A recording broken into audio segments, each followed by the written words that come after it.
खबरों में बने रहने के लिए बेल आइकॉन दबाइए और एबीपी न्यूज को सब्सक्राइब कीजिए। नमस्कार, शाम के 4 बज चुके हैं। एबीपी न्यूज पर हाजिर हूं मैं रुमाना इसार खान। वक्त तो संविधान की शपथ का है, लेकिन आज मोदी सरकार 2 ने अपना पहला बजट पेश किया है और इसी पर हम आपके लिए लेकर आए हैं ये खास शो। अब देखिए, बजट की सबसे बड़ी बात यह रही कि ये बजट जो है उसे रॉबिन हुड वाला बजट कहा जा रहा है कि अमीरों की जेब से कुछ निकालकर गरीबों को देने की एक कोशिश जो इस बजट में नजर आ रही है। बजट के बाद प्रधानमंत्री नरेंद्र मोदी की प्रतिक्रिया जो सामने आई, उनकी तरफ से कहा गया यह बजट न्यू इंडिया वाला है और देश को विकास के रास्ते पर आगे बढ़ाएगा। यही हमारा आज का मुद्दा और सवाल आज जो हम चर्चा करने जा रहे हैं जिस पर, वो बड़ा सीधा है कि क्या यह बजट न्यू इंडिया वाला है। पेश हुआ मोदी सरकार 2 का पहला बजट। यकीन हो तो कोई रास्ता निकलता है, हवा की ओट भी लेकर चिराग जलता है। सरकार ने दोहराया 5 ट्रिलियन की इकोनॉमी वाला लक्ष्य। Hence, it is well within our capacity to reach the $5 trillion in the next few years. अमीरों पर बढ़ा बोझ, मिडिल क्लास को थोड़ी राहत। ये देश को समृद्ध और जन जन को समर्थ बनाने वाला बजट है। इस बजट से गरीब को बल मिलेगा, युवा को बेहतर कल मिलेगा। बीजेपी बोली गांव और गरीबों का है बजट।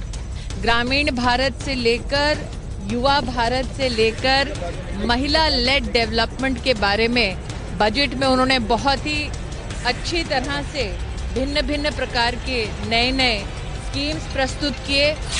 विपक्ष का सवाल, आम आदमी के लिए क्या है खास? आम आदमी को भार देने की जो उम्मीद थी इस बजट में, वही सामने आया है। न युवाओं के लिए कोई रोजगार की योजना, न किसानों के लिए। ये बजट निराश करता है देश के आम आदमी को, किसान को, युवा को, महिलाओं को। कांग्रेस ने पूछा कैसे बनेगा इस बजट से नया भारत। अब मुझे तो कुछ दिखा नहीं, मुझे तो ना इसमें कोई नए भारत की झलक दिखी, ना हमें आम आदमी के साथ जो न्याय होना चाहिए उसकी झलक दिखी। Talking about new India, but it is simply a old wine in a new bottle. Nothing new enterprise, nothing new initiative. All are monotonous. Seems like budget new India वाला।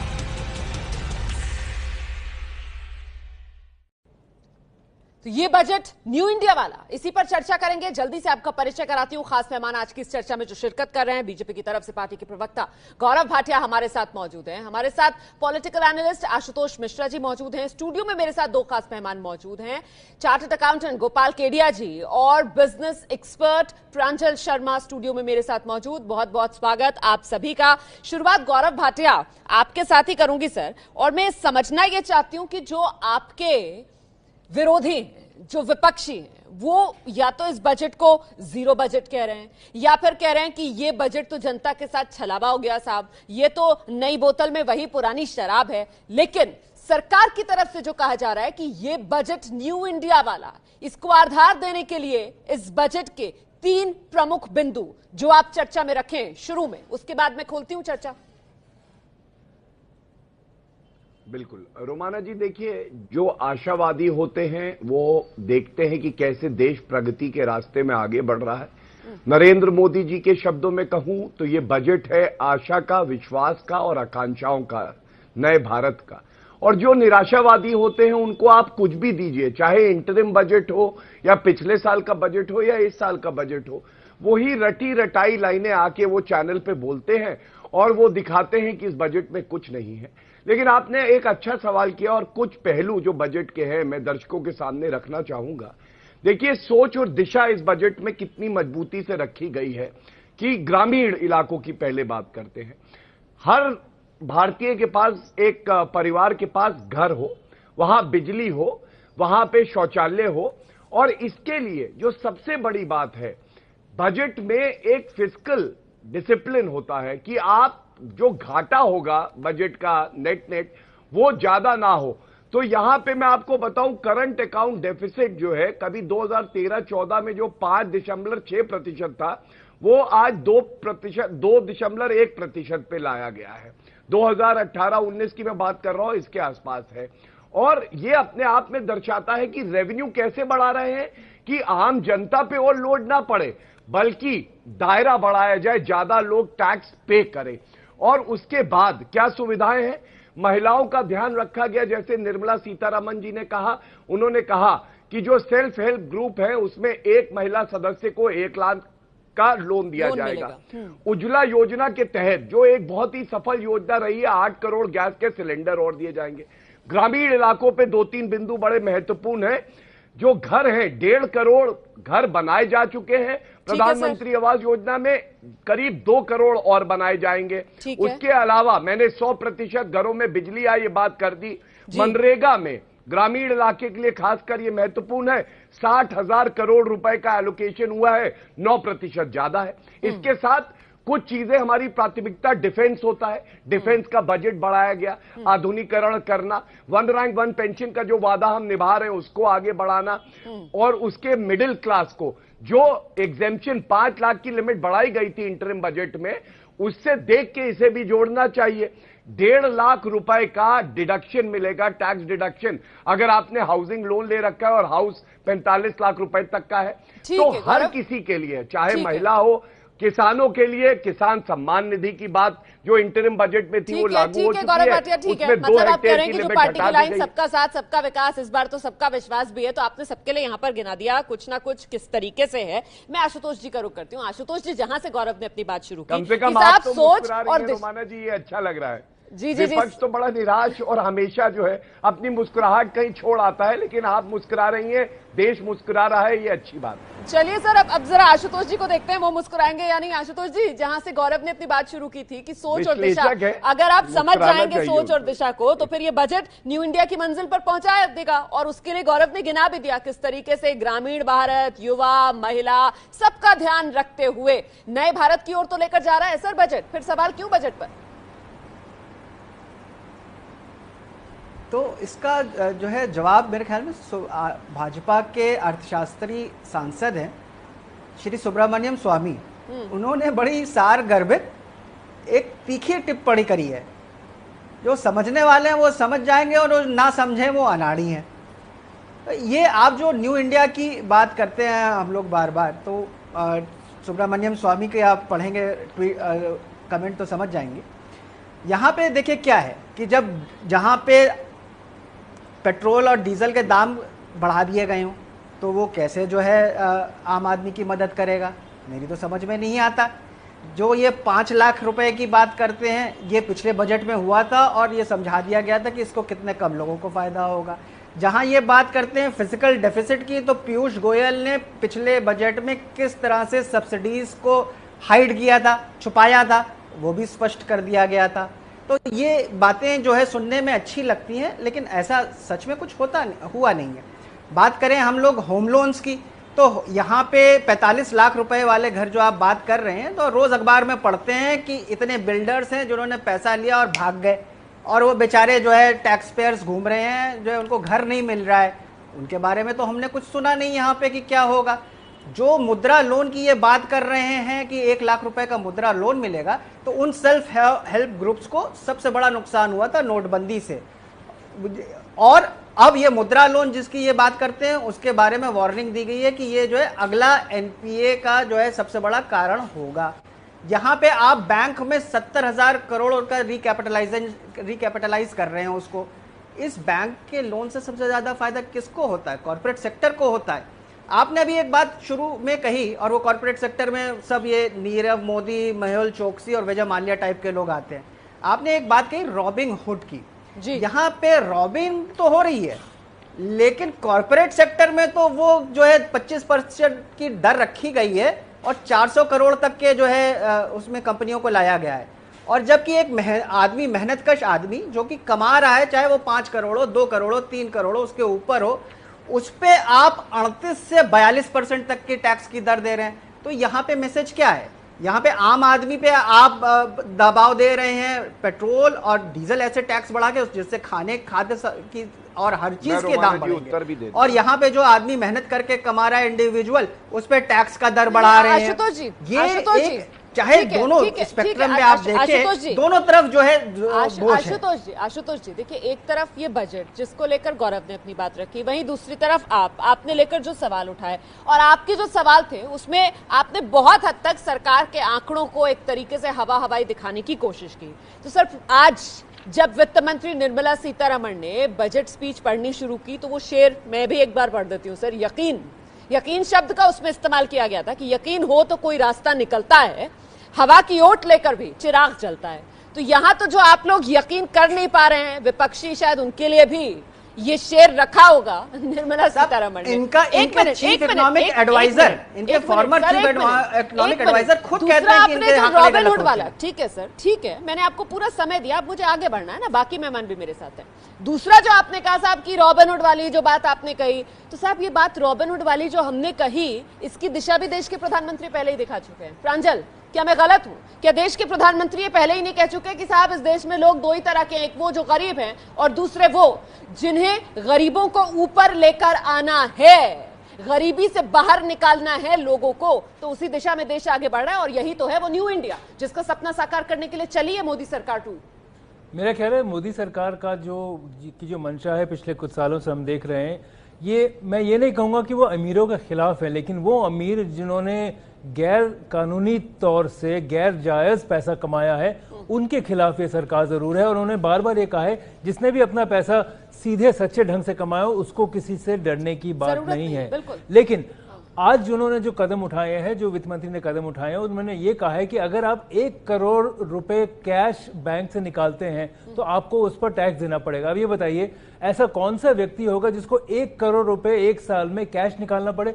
मतलब हर महीने करीब 10 लाख से ऊपर आपको कैश निकालना पड़े। जो भी व्यक्ति 10 लाख रुपए हर महीना खर्च करना चाहता है, जायद ये तो एकदम सामने बात आ जाएगी कि ये आदमी जो है, जो भी व्यक्ति ऐसा करता है वो गैरकानूनी काम कर रहा है। और सबसे बड़ी बात है जो गौरव ने भी इस पर इशारा किया था, लेकिन मेरा ख्याल है सरकार इसको कुछ साल लगेंगे इसको इम्पैक्ट होने में, कि आप जहां किसान के पास जाइए, किसान का जो उत्पाद है उसके पास आप वैल्यू एडिशन करिए, वहां पर आप कारोबार चलाइए। जैसे अगर आप टमाटर उगा रहे हो उसी के साथ एक आप फैक्ट्री लगाइए जिससे टमाटर का पेस्ट बन सके। वही 2 किलो टमाटर का आपको जो दाम मिलता है आपको टमाटर पेस्ट का 10 गुना ज्यादा मिलेगा। तो ये कवायद आसान नहीं है हमारे बड़े देश में, लेकिन जो सरकार ने कुछ जो नई नीतियां सामने रखी हैं उससे फायदा होगा। लेकिन सबसे बड़ी बात हमेशा ये रहती है रोमाना की नीतियां एक तरफ होती हैं लेकिन अमल पे लाना पूरे हमारे 500 अगर डिस्ट्रिक्ट हैं तो वहां पर अमल में लाना कितना मुश्किल होगा, ये सरकार कितना कर पाएगी ये देखना है। लेकिन आज तो बजट आया है ना, आज तो बजट आया है और ऐसे में बजट वाले दिन केडिया साहब कम से कम नीति और नियत उसमें पारदर्शिता तो दिख रही है ना सर। इसी वजह से तो हम ये कह रहे हैं कि ये बजट जो है वो न्यू इंडिया वाला है। देखिए ये बजट जो है इसमें पारदर्शिता तो पूर्ण रूप से है, ट्रांसपेरेंसी पूरा है, समय के साथ परिवर्तन होना चाहिए और परिवर्तन के साथ जो बजट आना चाहिए उस तरीके का बजट है। देखिए रोमाना जी, इस बजट के बारे में मैं आपको एक चीज़ ये बताना चाहूँगा कि जो बजट स्पीच में फाइनेंस मिनिस्टर ने जो कहा वो सबको पता है कि इंडिविजुअल टैक्सेशन में कोई चेंज नहीं हुआ, कॉर्पोरेट टैक्सेशन में 25% के लिए जो टर्नओवर की सीमा बढ़ा दी गई। लेकिन मैं कुछ चीज़ें आपको वो बताना चाहूँगा जो कि फाइन प्रिंट्स में तो है, जो उन्होंने बोला नहीं। वो वैसी चीजें होती हैं जो चुभती हैं। जैसे बजट स्पीच में फाइनेंस मिनिस्टर ने यह कहा कि आपके पास केवल आधार कार्ड का नंबर है और आप रिटर्न फाइल कर सकते हो। बहुत अच्छी चीज लगी सुनने में ये, और लगा कि बहुत इजी हो जाएगी लाइफ। वास्तविकता में ऐसा नहीं है। जो भीतर फाइन प्रिंट्स हैं, जो कानून बनाया है, कानून ये बनाया है कि हर एक व्यक्ति को अपना पैन कार्ड आधार के साथ लिंक करना कंपलसरी है और लिंक करने के बाद ही वो आधार नंबर मेंशन करके अपनी रिटर्न फाइल कर सकता है। Meaning thereby when you are using your Aadhaar card number, so the existence of PAN number is compulsory. ठीक है, तो उन्होंने वो चीज नहीं कहा। तो लेकिन कानून इसमें बुरा क्या है? मुझे इसमें कुछ बुरा नहीं लग रहा। अगर आप देखें 130 करोड़ की आबादी में अगर 5 करोड़ से कम लोग अगर इनकम टैक्स देते हैं तो इन 5 करोड़ पर पूरे देश का आमदनी का एक भार है एक तरह से। अगर हम देखें सरकार की, और इसी सरकार के नहीं, इससे पहले यूपीए सरकार की भी कवायद रही है कि टैक्स की बेस को बढ़ाया जाए। कम से कम 10% किसी भी देश की आबादी को टैक्स के नेट में जाल में होना चाहिए। और जब इस जाल में ज्यादा लोग आएंगे तो टैक्स का जो स्तर है, जो दर है, वो तभी कम हो पाएगा। तो इसमें अगर वो आपने जो भार करना, मैं तो कहती हूँ ये भार शब्द भी हटाना चाहिए, क्योंकि कहीं ना कहीं ये जिम्मेदारी है और ये जिम्मेदारी राष्ट्र निर्माण के लिए। इसी के लिए तो जागृत करते आए पिछले 5 साल से प्रधानमंत्री नरेंद्र मोदी। मैं रुमाना भार इसलिए कह रहा हूँ क्योंकि 5 करोड़ लोगों पे है तो भार है। अच्छा। अगर 50 करोड़ लोगों पे होगा तो भार नहीं होगा। लेकिन 5 करोड़ भी अपनी जिम्मेदारी निभा रहे हैं, इस तरीके से भी देखा जा सकता है। आइए गौरव भाटिया, क्योंकि सब्सिडी जो लोग लेते थे उन्होंने भी वो छोड़ा, वो भी ये सोच सकते थे कि हम ये एक और भार मोल क्यों लें, लेकिन उन्होंने भी अपनी जिम्मेदारी समझते हुए वो सब्सिडी भी छोड़ी थी सर, वॉलंटरली। आइए गौरव भाटिया। रोमाना जी, बिल्कुल देखिए, चर्चा जिस तरह से की जा रही है मैं समझता हूं बड़ी सकारात्मक चर्चा है और ये सही बात है कि आप चाहेंगे कि ज्यादा से ज्यादा भारतीय अपनी जिम्मेदारी को समझे, ये भार नहीं जिम्मेदारी है, और वो टैक्स पे करें। और इसीलिए आपको मैं एक आंकड़ा देना चाहूंगा, जो प्रत्यक्ष कर भी है उसमें 2013-14 में जो कलेक्शन होता था 6.38 लाख करोड़ होता था, 78% बढ़ा ये, और अब जाके 2018-19 में 11,37,000 करोड़ रुपए ये हो गया। इसी तरह से अप्रत्यक्ष कर में भी बढ़ोतरी आई है। और मैं सुन रहा था, एक ये गलत तथ्य है और मैं बड़ा सम्मानपूर्वक कहना चाहूंगा कि जब हमने कहा, फाइनेंस मिनिस्टर निर्मला सीतारमण जी कह रही थी कि आप जो आधार कार्ड से इनकम टैक्स रिटर्न दे देंगे और इसमें फाइन प्रिंट की बात हुई, तो ऐसा है नहीं। हम लोग इस बात को समझ के आए हैं, अगर आपके पास आधार कार्ड है और पैन कार्ड नहीं है, लिंक होने की तो बात छोड़ दीजिए, तो आधार कार्ड के ऊपर भी आप इनकम टैक्स रिटर्न फाइल कर पाएंगे। ये बड़ा क्लैरिफिकेशन जो दे रहे हैं गौरव भाटिया, लेकिन केडिया साहब कह रहे हैं कानून ऐसी इजाजत नहीं देता है। नहीं, वो देखिए, मैं केडिया जी बहुत सम्मानपूर्वक एक बात कहूंगा, हम लोग भी आते हैं, बड़ी जिम्मेदारी से अपनी बात रखते हैं। मैं पेशे से वकील भी हूं, लेकिन जो जानकारी हमें दी गई है उसमें वो यही बात है जो मैंने एबीपी में पूरी जिम्मेदारी से रख दी। दूसरी बात रोमाना, 2 और बड़े बिंदु मैं उठा दूं, उसके बाद आप देखिए, हमारी इकॉनमी $5 ट्रिलियन की इकॉनमी बने, इसके लिए जरूरी है रोजगार के अवसर पैदा हो, इंफ्रास्ट्रक्चर और कंस्ट्रक्शन पे हम लोग खास महत्व दें, और उसके साथ जो जैसे शॉपकीपर्स हैं, जो रिटेल स्मॉल रिटेलर्स हैं, उनको सोशल सिक्योरिटी दे, उनको इंक्लूसिव ग्रोथ मिले। तो 3 करोड़ जो हमारे दुकानदार हैं उनको पेंशन योजना का लाभ मिले, एक बड़ी घोषणा ये भी हुई है। उसके अलावा एमएसएमई को 1 करोड़ तक का लोन दिया जाएगा, 59 मिनट्स में कहा गया है अप्रूवल। ये अपने आप में दिखाता है कि सरकार में एक इच्छा शक्ति है जो बढ़ावा देगा कि अगर आप में एंटरप्रेन्योर स्किल्स हैं तो ये सरकार आपके साथ खड़ी है, लेकिन अगर आप घोटाला करेंगे, भ्रष्टाचार करेंगे तो कड़ी कार्रवाई भी होगी। ये भी एक संदेश आज बिल्कुल स्पष्ट है इस बजट।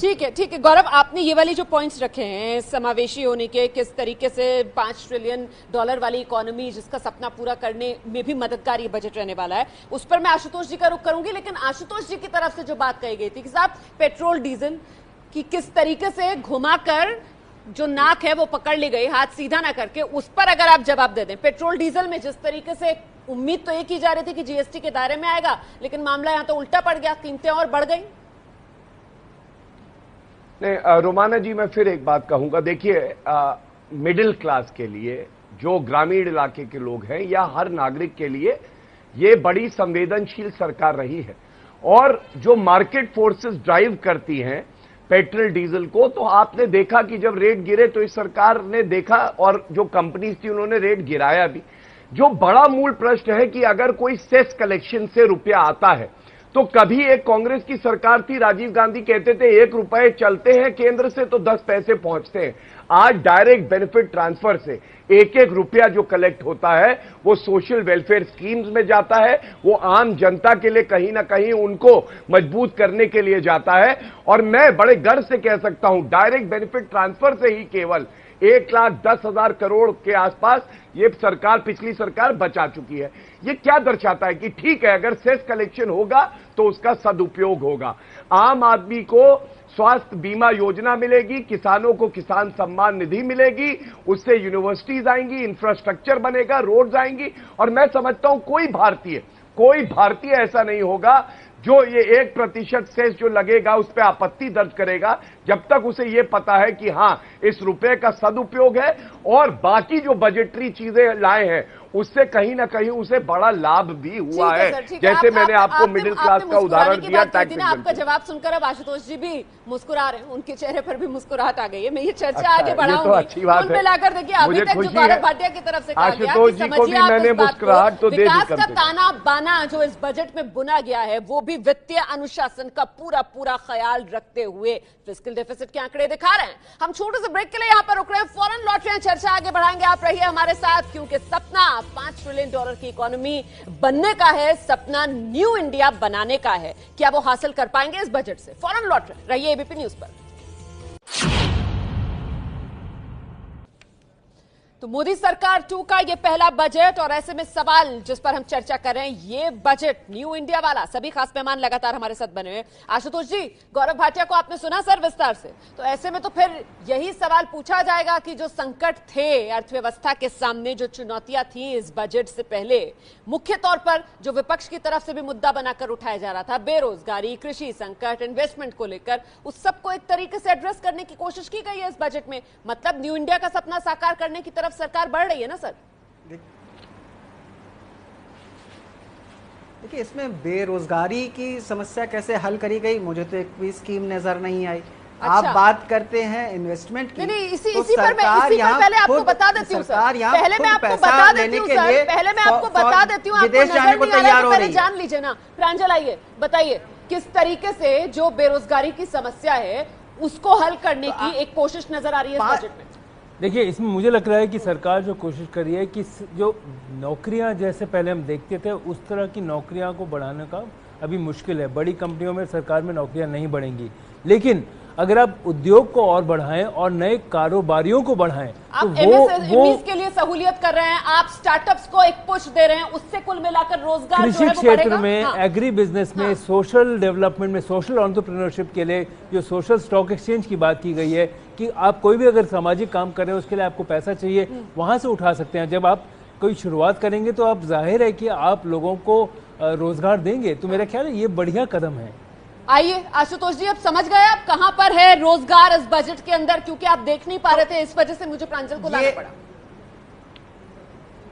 हाँ, तो इसलिए आप ये जो है ये पुरानी कहानी है, ये 45,000 के मुद्रा लोन पे 5 जॉब क्रिएशन वाली कहानी फिर से सुनाई पड़ रही है यहाँ पे मुझको। सर फिर मुझे यकीन वाला शेयर पढ़ना पड़ेगा। हम लोग बात कर रहे हैं $5 ट्रिलियन की इकोनॉमी की। अब ये $5 ट्रिलियन इकोनॉमी की जो है बात कल जब इकोनॉमिक सर्वे में हुई थी, तो जो चीफ इकोनॉमिक एडवाइजर उन्होंने क्या कहा था कि इसमें प्राइवेट इन्वेस्टमेंट की जरूरत होगी। और जो भी अर्थशास्त्री हैं, वो कई अर्थशास्त्री हैं जो कि ये कह रहे हैं कि जब अर्थव्यवस्था की जो बदहाली इस वक्त है उसको एक बिग बैंग जो चाहिए होता है, उसमें सरकार की जो है एक योगदान होना चाहिए। वो इसमें नहीं दिखता कि क्या है। इंफ्रास्ट्रक्चर में आप करेंगे, आप होप कर रहे हैं, आपको ये आशा है कि वो ट्रिकल डाउन इफेक्ट होगा, लेकिन आप जब डिमांड नहीं जनरेट कर पा रहे हैं, कंजम्पशन को फिर से रिवाइव नहीं कर पा रहे हैं, तो अर्थव्यवस्था जिस तरह से उभरनी चाहिए नहीं उभरती है। और यहाँ पे भी आप देखिए कि सेविंग्स रेट इंडिया का कम है, इसीलिए आज जो है हमारी वित्त मंत्री ये मान रही हैं कि हमें पैसा उठाने के लिए विदेश जाना पड़ेगा। आशुतोष जी, जो वित्त मंत्री ने भी माना कि यहाँ पे पैसा लेने के लिए विदेश जाना पड़ेगा, क्योंकि सेविंग्स रेट कम है हमारे।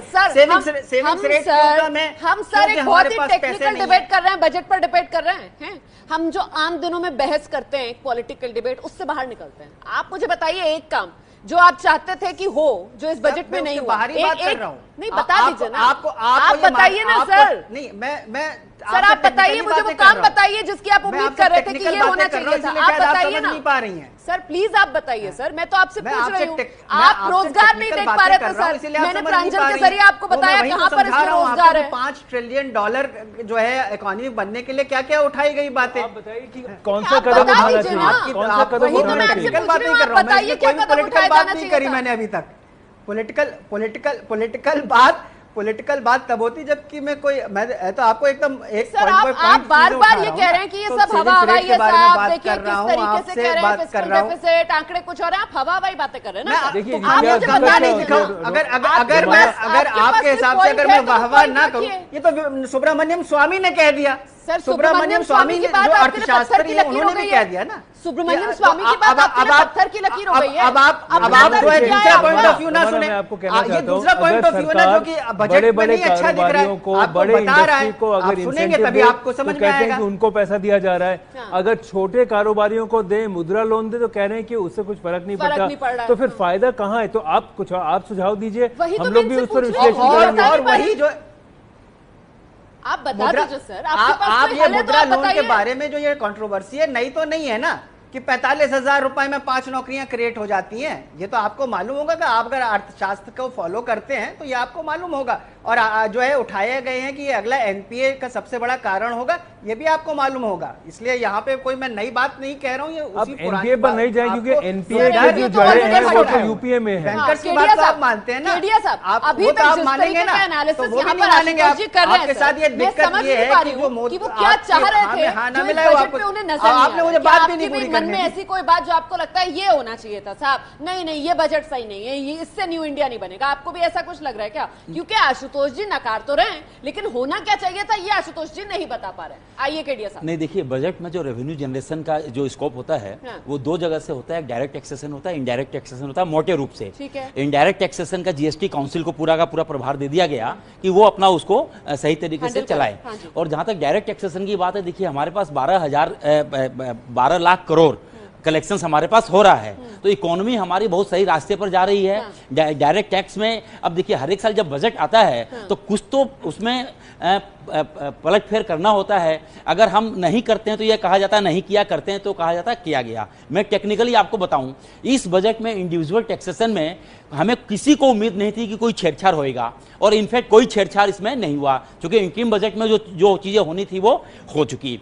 जो चीजें एक्सपेक्टेड है, 25% जो टैक्स रेट है जो कॉर्पोरेट में है, इंडिविजुअल में भी हम लोग एक्सपेक्ट कर रहे हैं कि 25% मैक्सिमम मार्जिनल रेट हमारी आ जावे।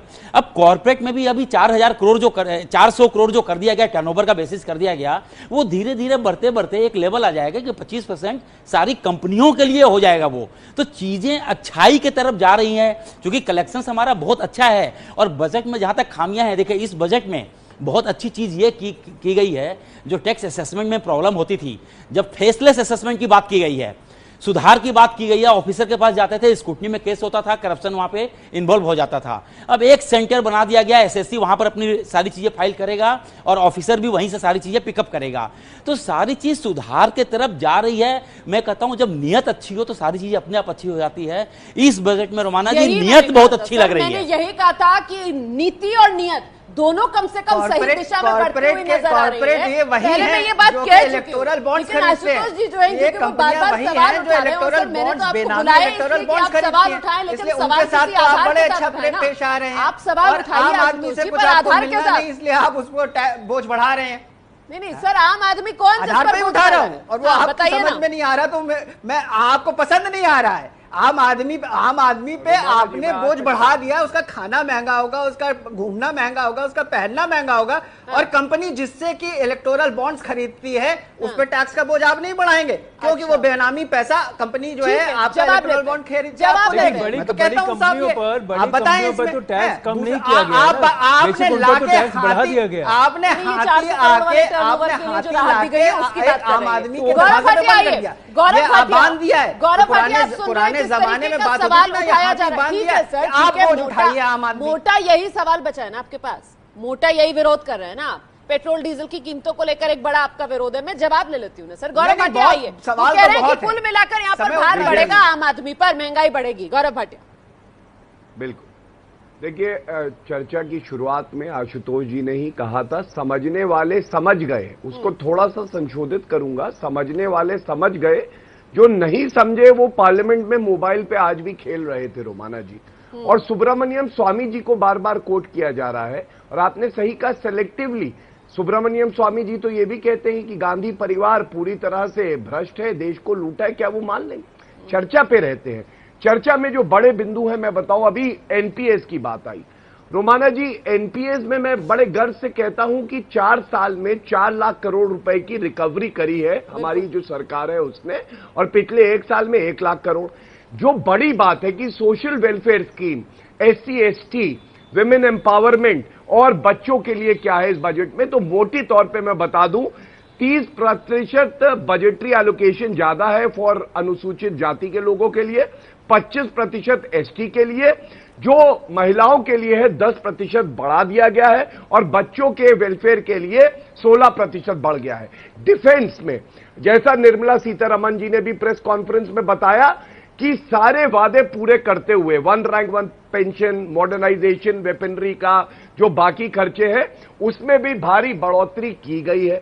और इसीलिए मैंने कहा राष्ट्र सुरक्षा से लेके आम आदमी को मजबूत करना, ये बजट जो है सर्वसमावेशी है और दूरदर्शिता इसमें दिखाई देती है, और इसीलिए कहीं ना कहीं विपक्ष आज उखड़ा हुआ खड़ा हुआ। ठीक है सर, समय मेरे पास इतना ही है। बहुत बहुत धन्यवाद आप सभी का आज की इस चर्चा में शिरकत करने के लिए। और मैं ये जरूर जोड़ना चाहती हूं आज की इस चर्चा के बाद कि ये बजट जब आप देखें ना तो 2 शब्दों पर जरूर ध्यान दीजिएगा, एक है जरूरत और दूसरा है आपकी शौक।